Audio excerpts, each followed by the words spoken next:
Welcome to episode 10 of the Tiny Word Project. Today's guest is Jackson Kennedy. Jackson Kennedy is a good friend of ours. In this podcast, we talk about him living overseas in Bali for the past 9 months with just his suitcase and his laptop, the struggles he went through when he was living over there, how he's dealing with the current situation as being a personal trainer back here in Australia during these lockdowns. Jackson chose opportunity as his word, so listen on to this story to find out why he talked about that. Enjoy. Jackson, Jesus himself, thank you so much for jumping on the Tiny Word Project podcast. How are you doing today, my friend? Hey, mate. I'm doing really well, boys. How are you, lads? We are. Very good. Feel good. Are you sexy? We're real good. We're both sexy and good. Getting comfortable. I think this will be our 10th podcast. For the people that are playing at home, we've recorded 5 podcasts on the 21st of April. For the people that are watching, we haven't changed our shirts, so we just filmed it in one day, all right? We haven't filmed it over 3 weeks and we've wore the same stuff. We're just hustling. We're just hustling and grinding to get that content for you guys. And we have a fantastic guest on today. Jackson, tell the audience who you are and what you do. Hey, so my name's Jackson. I'm a personal trainer. I'm also an online personal trainer the past 13, 14 months. I spent last year living in Bali where I got that up and running. I'm from the Central Coast as well. That's where me and Nick met, from cutting my hair in his garage to everywhere else that he snipped my head at. And I'm currently in Brisbane, personal training up here, doing my thing. That's sick, man. That's really cool. Really cool. Of course, hot topic is always good to jump in first and discuss and get people's view of what's happening right now in this current time. And you being in the personal training industry, I guess you've already had a bit of experience with doing online training and stuff like that before all this COVID-19 stuff went down. But how are you coping with it? And what kind of things have you started to implement or be more innovative with during this time? Well, man, like I've had a few people hit me up and say like I'm lucky to be doing what I'm doing, but like I battled all last year to get this up and running, get an online platform established and that. So I'm in a pretty strong position at the moment. More so than usual with like obviously gym shut.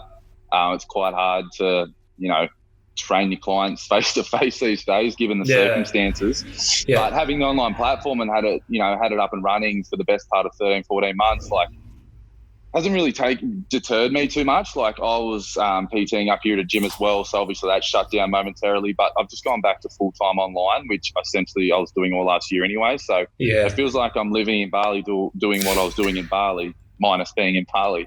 So it's fortuitous in a way, but I also fucking like worked my ass off to get it up and running and to get it, to where it is and established and, just the platform it is, I guess. But man, so like everyone's sort of jumping on the online train now and I'm in the position where like I've been in it for a bit. So it's interesting to see and observe.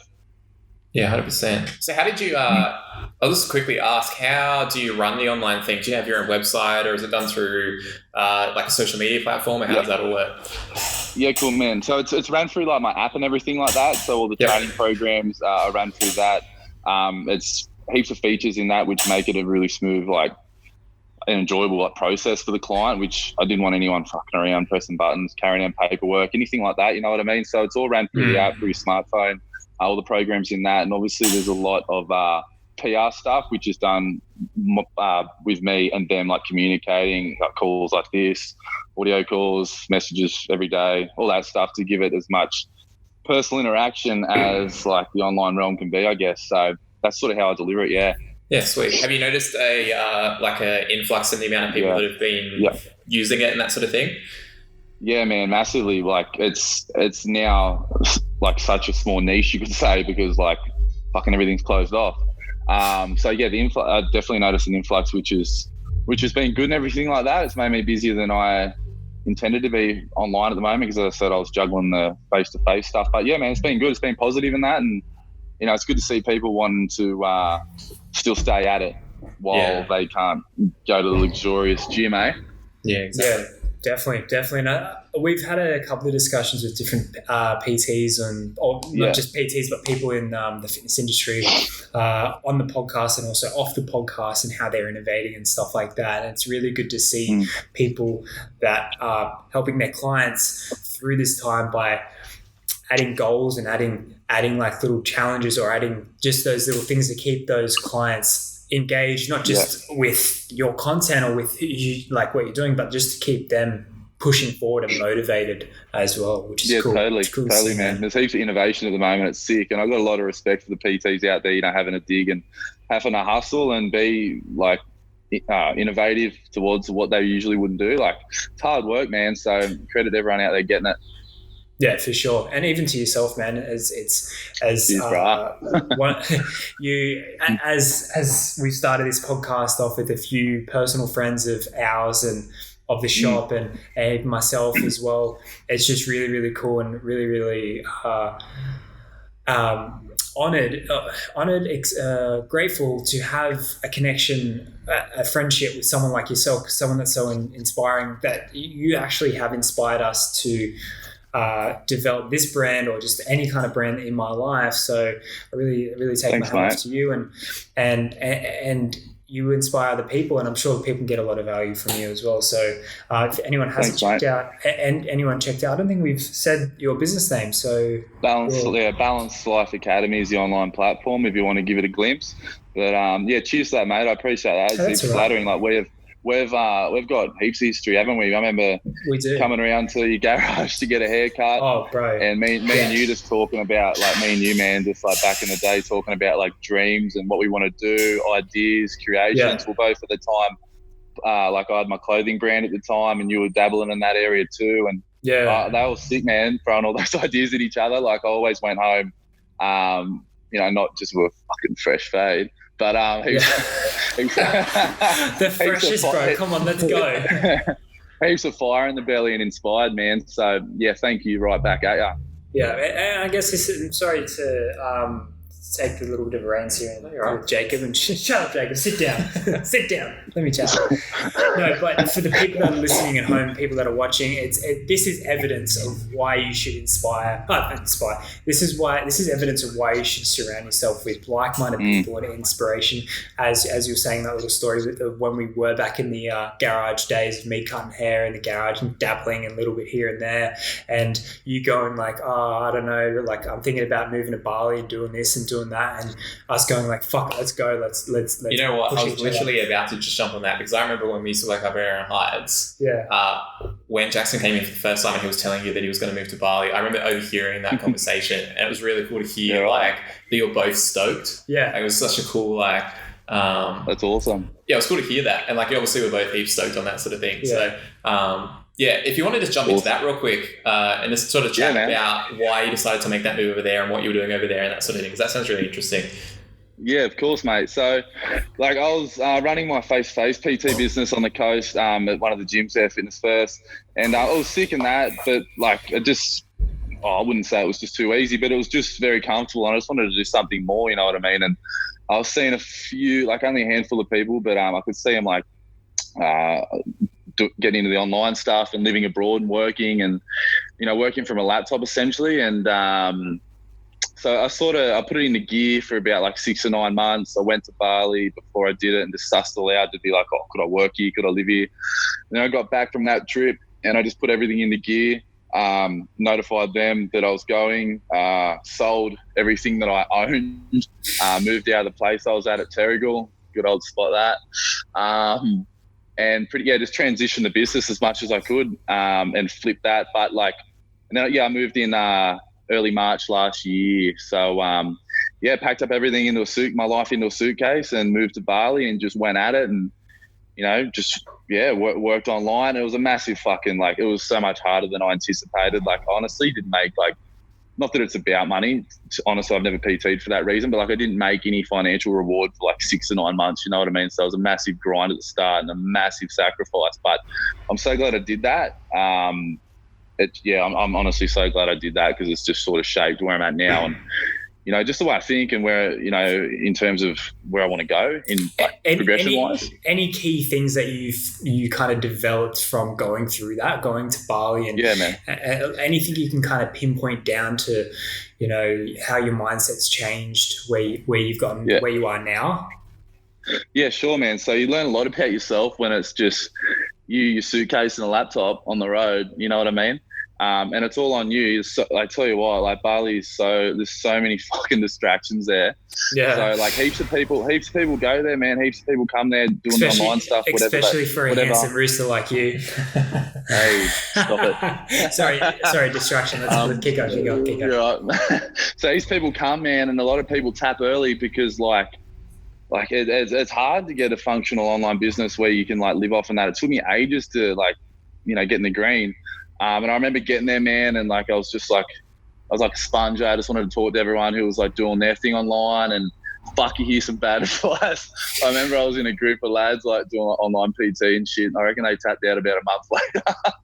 Wow. They'll give me all this advice and shit, and I nearly flipped my whole business model and everything. So lucky I stuck to my guns.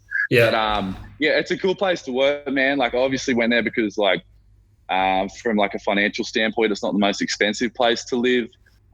It's obviously a mad lifestyle. Anyone that's been to Bali would, recommend. I lived in Canggu as well. I was away from Seminyak, Kuta and all that shit. But it was just what I wanted to do, and I'm glad I did it because it just changed my outlook, man. I'm not a 9-to-5 robot. I never have been. So I just wanted to do something. I just want to, do what I want to do, walk the path I want to walk, essentially. So that was a really big chapter in my life, yeah. Yeah, definitely. I can say that, I only lived in London for 3 months, but I can say, the perspective I got from living over somewhere else and, experiencing, a different day-to-day routine and lifestyle, changes everything, puts everything into perspective a little bit more and that sort of thing. It's really cool. Yeah. You can learn absolutely, man. Yeah. You nailed that. Yeah, it really does put everything in perspective of what matters, what doesn't matter, who matters. Yeah, you realise that the little things are they're the same problems everywhere, and some people have other problems that are a bit more serious than the things that you would normally think are a problem or whatever. But yeah, it's really cool to sort of see how other people are living and that the world is really the same sort of thing everywhere. Yeah, that's it, man. You got options, you know what I mean? No one's stuck to where they're at. They can always, spread their wings and fucking have a go wherever that may be. Bali can be one of those options wherever. But yeah, it was really enlightening, to be fair. And I took away a lot out of it. It wasn't easy by any means. It wasn't easy, but most good things aren't. Most things that worth it aren't easy. Yeah. And has that kind of helped you where you're going now with Balanced Life Academy and all that kind of stuff? Has that kind of helped shape where you want to take that brand and business as well? Yeah, man. So I'll always do the online stuff via the Balanced Life Academy. It'll always be something I do. At the moment, for the past, before I lost my PT job when the gym shut, I was running that side by side, the face-to-face work for the first time. Yeah. And that was a really good correlation between the two. It was really enjoyable, really fun. And so I'll always run it next to something, I feel like. And I'm a big believer that everyone should try and look to have, if they can, more than one income stream, just in case one goes down. Perfect example of what the fuck's going on right now in the world. Yeah. So I'll always run it side by side to something. And I can take it anywhere as well, man. So it's my baby. Yeah, that's cool, man. That's really cool. Very inspiring. Very, very innovating and very... fantastic story too, man. Story. Man, we filmed a few podcasts today. Our brain's starting to get a little bit fried, but I tell you what, you've definitely ended. You're the last one for today. For the 21st, if anyone hasn't realised that we filmed a lot of podcasts on the 21st of April, we filmed a lot of podcasts on the 21st. Big boy day. But I tell you what we're going to do, just to keep it nice and punchy and crunchy. If you guys enjoyed the podcast with Jackson here, please let us know. We're happy to dive in a little bit deeper with some more. Yeah, if there's any specifics of things that you want to learn more about or want to pick his brain about anything in particular, let us know, because we can definitely get him back on. Yeah, definitely. Swing through. Jackson, what we're going to do is we're going to leave you with one more question, if that's okay with you, sir. What is one word that inspires you, that could also inspire someone else for the better, and why? One word, opportunity. Nice. There's a lot of opportunities out there for everyone, man. Like they might be hard to see sometimes, depending what you may be going through or where you're at, but there is a lot of opportunities out there for people, man. So that's a big word that I've really rode the last, 13, 14 months in particular. Yeah, for sure. That's really sick, man. And of course, going to add so much value and yeah. So thank you so much for jumping on again today, man. And really, really appreciate it. Hope you're well. Hope you enjoy the rest of this isolation vacation for when it finishes. And thanks, boys. Thanks for getting me on, boys. It's been a blast as usual. Right. I feel like if we really let the shackles off, we could go on for hours here. Eh? Oh man, we definitely could. We could go down a few avenues. We could definitely do it, but keep it nice, short, and sweet for the audience. And if they want a little bit more, if you're not full yet, let us know, and we'll definitely jump into a longer podcast or just add more to that. Easy. Sick. Cool. Sweet. All right, bro. Thanks, man. Catches. Cheers, boys. Cheers, bro.